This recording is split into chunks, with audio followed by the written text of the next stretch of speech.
Hello there, my students. Today we are going to critically appreciate the poetry Candle Indoors written by J.M. Hopkins. Now, this poetry is a sonnet form which is written in the octave and sestet form. That is, it has got two stanzas divided into the octave and sestet. And before going into the detail of the poetry, we can say that understanding Hopkins is much more important in order to understand his bent of writing this particular kind of verse. But as for the introduction, I must tell you that this poetry is talking about the candles which the passerby is seeing burning in a window. And in the very first stanza, that is the octave, when he sees the candle and he sees the light coming from that candle burning in the window, it is seen as a symbol of God's light, God's love, God's faith, and acceptance and belief in God and His radiance. It is the significance of the candle burning which has the ability to dissipate and dispel darkness. But in the very second stanza, in the state, the wanderer, the traveler, the person who is seeing the candle burning in the window is unsure about his faith, and he is unsure about whether he would be able to go inside the house or not. He would be able to embrace the faith or not. He would be able to come home, to come indoors, because there is a fading light in his heart. See, there is always faith when you accept it inside your heart. So unless and until you look deeper into your conscience, unless and until you look inside your heart and you see that light burning, see that light which is ready to dissipate the darkness, you see the faith of God inside yourself, then only you are going to accept or embrace anything, be it the love of God or be it anything else. Here, in the sense of Hopkins, of course, it is the love of God. And this is one of the poems which is doubting the faith of Hopkins, and that's why it is categorized in the or kept in the category of terrible sonnets by Hopkins, because Hopkins was a Jesuit priest, mind you, and he was a Jesuit priest. He was a staunch follower. He converted himself to Roman Catholicism, although he was born to Anglican parents. And but in his later days, he was a little bit under the depression, or a time when he was losing faith in God. So at that time, the poems which he wrote were termed as terrible sonnets. So this sonnet is one of such poetry, although not entirely terrible, but yes, again this poem is doubting his faith in God. So before understanding this poetry, or before understanding the intricacies of what Hopkins is trying to say, and going into the technical details of the poetry, let's have a look into Hopkins as a person and how his personality was reflected in his poetry writing, because it is very important to understand Hopkins if you have to understand his poetry. So let's start with the poet first. Gerard Manley Hopkins, born on 28th of July 1844 and died on 8th of June 1889. He is one of the poets whom we have to understand in a very precise and detailed manner in order to understand his bent of poetry and his verses, because he is someone who has got a very happening personal life, and all that shaped him into a person was somewhere or the other reflected in his poetries also. So that's why I'm giving you a very detailed view of the author and his life. So, starting from the first things first, First of all, he was an English poet who was a Jesuit priest. Although, when he was born to Anglican parents and Manley Hopkins and Catherine Hopkins, but he converted to Catholic Church, Roman Catholic Church on 21st of October 1866. And because of this and his conversion plus his decision to follow and become the Jesuit priest, he took his vows of chastity and obedience, and he felt that his interest in poetry is stopping himself from devoting himself completely and wholly towards religion. And that is the reason why he made a bonfire of all his poems in 1869, and for 7 years altogether he completely dropped writing poetry. He burnt all his poems and works and verses. Occasionally he wrote some verses and religious pieces and sermons and something of that sort, but not entirely and particularly. He devoted himself to poetry writing, although he was a very skilled poet. Not We must not forget to mention that his father himself was a very influential poet, and his mother too was a very learned philosophical lady. But still, because he was torn between the faith that he was practicing and his love for poetry, that is somewhere or the other reflected in the poems that he wrote. And that's why that was one of the reasons he never published his own poems, and all of his poems were published in 1918 after his death posthumously by his friend Robert Bridges. He was very much influenced with Robert Bridges, plus Walter Pater and Christina Rossetti were some important influences in his life.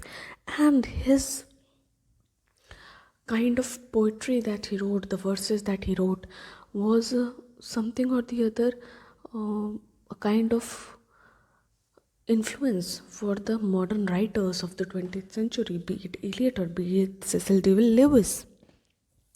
So that was the level or rank of Hopkins' poetry. Plus, apart from this, he was not only a well versed writer and a poet, but also an innovator.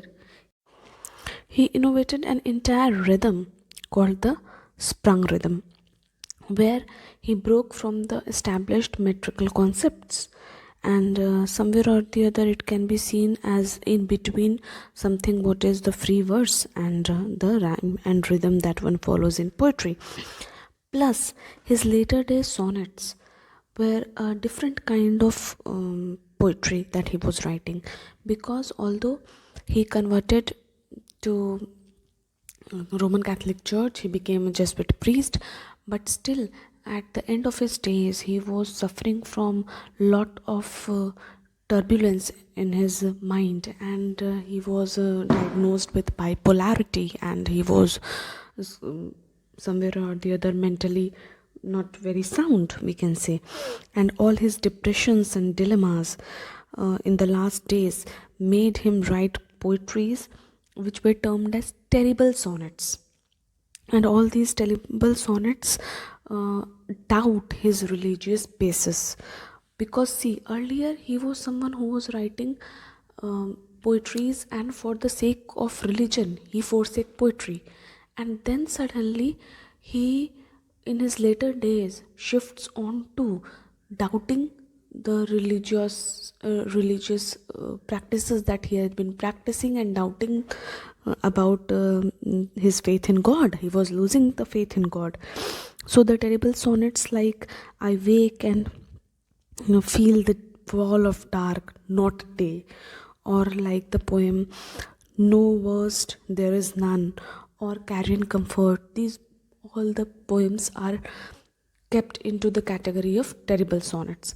Plus, another innovation that we have already talked about was sprung rhythm. It would take another time and another video to explain in detail what is sprung rhythm, but pied beauty is one of his important poetries which has been written in this form of rhyme. And already we have discussed that in 1868, when he thought of becoming Jesuit priest, he burnt all his poetries, and for 7 years completely he was not writing anything. And after that, when he started writing, of course, he wrote religious sermons and verses and poems devoted to God and religion. So in 1874, he was asked by his religious superiors to write down a poem in order to commemorate the sinking of a ship, a German ship, in the storm. And for that, he wrote, in the very next year, in 1875, he wrote the poetry The Wreck of Tute's Land, which was the poetry written or based on the incident of 157 people dying in that sinking of the German ship, where 5 nuns were also on that ship. And the ship was leaving Germany due to uh, the ship was leaving Germany, and these 5 nuns were on the ship because they were running away or fleeing because of the high level of anti-Catholic laws there. So you can say that this poem was very important for him, but this poem was not accepted or not approved to be included in the journal that was published by the Roman Catholic Church. And that's why somewhere or the other this hit him hard. But still he was writing poetries based on religion and faith. In 1877 he wrote God's Grandeur, the sonnet sequence, and one of the important sonnets among them is the Starlight Night. Then he also wrote in 1877 The Windover and The Sea and the Skylark and many such poems. And he kept on writing, but yes, he never published because he thought that when he will publish these poems, maybe somewhere or the other, he would be more concerned about his fame and name, and he will lose sight of his faith in God, and he will lose sight of his religious inclinations. So that's why he never published it. Only in 1918 that Robert Bridges, and after that in 1930 also some of his poems were added and republished, and so on and so forth. So it was only after his death that his poems were published. But yes, as I have already mentioned, that in the last days of his life, of his personal depression and dilemmas, he wrote or turned to writing terrible sonnets. And the sonnet that we are going to discuss today is not totally a terrible sonnet, we can say, but yes, there is a doubt in faith of God, because the poem that we are going to do today, Candles Indoors, is written in a sonnet form, divided into octave and sestate, where octave is talking about the candle burning, and till that time he is cool with religion and God being there and showing path as a light bearer and all, and the candle reflects that. But in the second line, second stanza, in the sestate, the tone changes, and there is a question mark whether the poet will be able to grasp the religiosity or the faith that he is practicing, and there is somewhere or the other hints of doubt in the second stanza, that is the sestate. So not totally a terrible sonnet, but yes, this poem also discusses about his dilemma for religion and his deteriorating faith in God. So this is all about the author and how the personality and the shaping of author shaped his verses. So now let's move on to the poetry.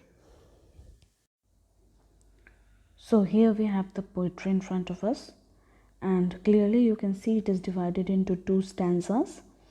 First is the octave and the second is the sestate. So, and we can say that it is a Petrarchan kind of sonnet. So starting with the octave, that is the first 8 lines of the poetry. Some candle clear burns somewhere I come by. I muse at how its being puts blissful back.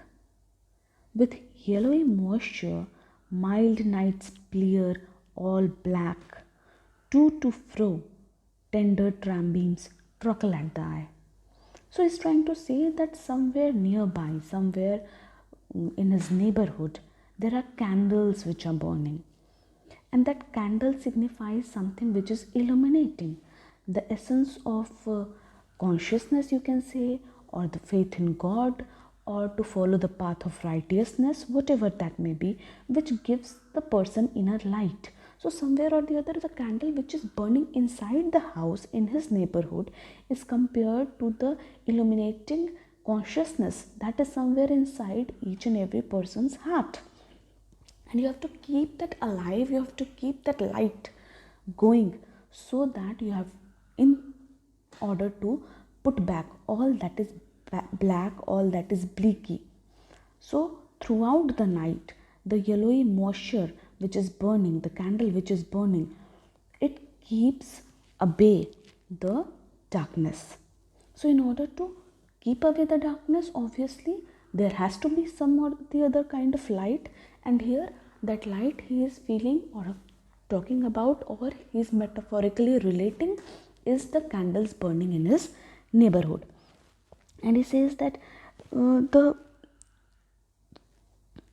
candles which are burning are just blurring the darkness of the night. It blurs all black, whatever that is black, it puts it behind, it brings forth the light which is inside everyone's heart.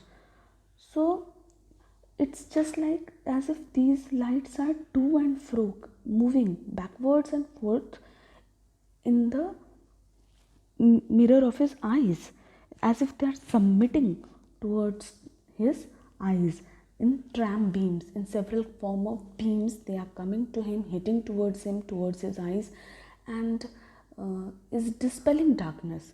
It is some or the other fighting with whatever that is bleaky, fighting with whatever that is signifying something which is dark.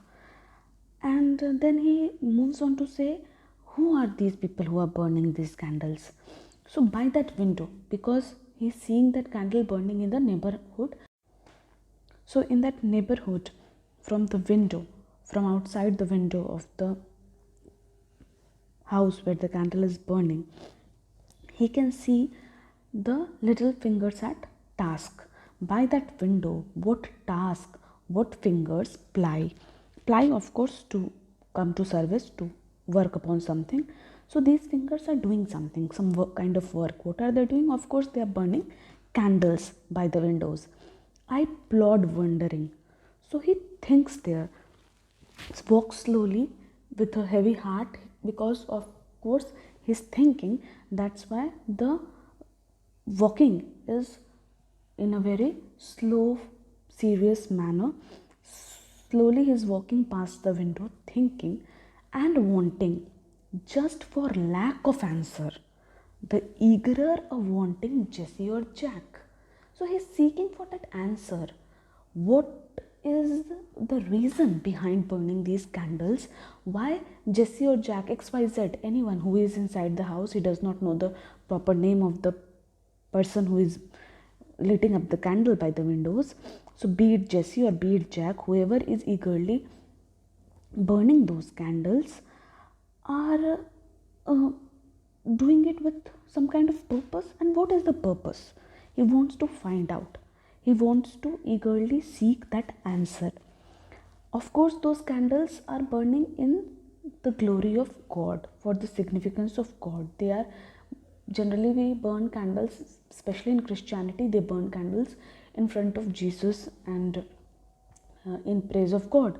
So here these candles are signifying that Jesse and Jack's fingers are plying, their fingers are at work for lighting up these candles. And he, with his heavy heart, he plodding beside the window, is thinking what is the necessity. He is eagerly wanting to know what is the necessity of Jesse and Jack to burn those candles. Their God to aggrandize, God to glorify. That candle is being burnt in the glory of God, to praise God. That candle is burned as an offering to aggrandize the or increase the power. Aggrandize means to increase the power of God. So in the glory of God, in the praise of God, they are burning candles, and he's wanting to know this fact, that what is the reason of them burning these candles, or how come these candles which they are burning for God, anticipating this thing that okay, God will help them, or God will motivate them, or God will dispel darkness, just like the candle is dispelling the darkness. But Hopkins is trying to dissect, or to find out the answer, whether these candle burnings would be any helpful or not. So this is the ending of the first octave, where he starts with the fact that the candles are burning in his neighborhood, and he is attracted towards the candles which are dispelling the darkness, and then suddenly he realizes that these are in the glory of God, and whether these candles will be able to fulfill the purpose of bringing faith to him, basically, when he is in kind of doubt. Because with these lines we can very well clear this fact that Hopkins is somewhere doubtful about the fact, or somewhere doubtful about the faith in God. So moving on to the sestate, the last 6 lines. Next stanza: come you indoors, come home. What does homecoming mean? Coming home is, of course, returning back to the place from where you had started, your roots, your basic consciousness. So he's saying that something that he had lost, the faith in God that he had lost, he wants to return to it. He wants to get inside the house where the candles are burning, because he's seeing them from outside the window. So he seeks, or he feels that there is the time to return back to it, to return back to the faith of God, to return, or to get inside the house where the candle is burning. Come you indoors, come home. Your fading fire, the fire that was burning inside his heart, the candle that he had been burning inside his heart, the candle of righteousness, the candle of glory towards God, the candle of love for God, faith for God, is fading. The fire inside his heart for the faith of God is fading. So very well clearly he states that he is losing faith in God, and he so desperately wants to get back to the fact, get back to the same spirit that with which he had started loving God. And that's why he wants to seek back that fading fire. He wants to go indoors. He wants to come back towards home, towards God. Mend first and vital candle in close heart's vault, inside the heart's vault. So heart is compared to the vault, a lock where his faith for God has been kept in lock and key. So it's like a safe. The heart is the metaphor for the safe, for the vault, where inside the heart he had been burning this vital candle, full of life, full of essence. He has to mend it first. Why? Because now he had lost faith in God. So he is realizing the fact that he has lost faith in God, and he's questioning the faith, and then again he's saying that this is the time when he has to return back to mend his heart. He has to mend the vault where he has kept the faith of God hidden, and seek it back, get it back. You there are master, do your own desire. So it is in the hands of everyone, the people themselves, to kindle that fire or to ebb that fire. If you keep that fire burning inside your heart, the fire of faith, of course you will be close towards God, otherwise no. So it's in the hand of the person itself, whether they believe in God or not, whether they believe in love for God or not. So it is your desire, you are your own master, whether you keep that fire burning inside you or not. What hinders? Question mark. So what is stopping you from doing so? If you are your master and you are the only one who can light the fire, or you can just forget about it, but there is something which is hindering him. So that is the question mark, that what is stopping you from, what is hindering you from doing so? Are you being blind? So, of course, there can be one reason, that the blind person, just like a blind person who won't be able to see the light, in the same way you have turned oblivious, you have turned blind towards the love of God and faith of God. That's why you are not able to see the light that the faith in God brings to you. So, yet to a fault, in a neighbor deft handed. So the neighbor is skillful. Deft handed means someone who is very skillful. So the neighbor is skillfully burning these candles. He is perfect, or he has perfected the love for God, and you are at fault who is not able to realize it. You are at fault who is not able to rekindle the fire that is slowly ebbing inside your heart, because it is in your hands to keep that fire burning. Are you that liar? So, if you are just following the practice of God, just like Hopkins himself was a Jesuit and he was following all the paths that God had taught, or according to his traditions, what had to be followed. But if you don't believe in it, if there is doubt, if the fire that you had started burning inside your heart is now turning towards ashes, then of course you are the liar and cast by conscience out. Your consciousness has casted you out. You have lost faith in God, and that is your problem. And only you are the one who can solve it. Only you are the one who can rekindle the fire, rekindle your consciousness, rekindle your belief in God, if you really want to dispel the darkness. So at the end of the line, we won't say that it is totally a terrible sonnet, because you see, he is giving way, or he is also giving the answer to the fact that how you can claim back the love of God. It's all in your own hands. Spend, savor, salt. So you have to taste the salt, you have to taste the love for God, you have to taste, savor is to devour, to taste. So the saltiness, or the taste, whatever taste you want to find, you will get it only and only when you put yourself at work. So if you're losing faith in God, it's not the problem of the God, but it's problem that is inside your own heart. In your own heart safe, you have not been able to rekindle the fire, and that's why all the problem is happening. So in order to return back to home, in order to return back to light, in order to get indoors, to come home, you have to mend your fading fire. So of course Hopkins is talking about himself, because he had started with a total faith in God, and now he's feeling that faith being on shaky grounds, and that's why he is seeking an answer how he can return back or rekindle that old fire that was now somewhere or the other being lost inside his heart.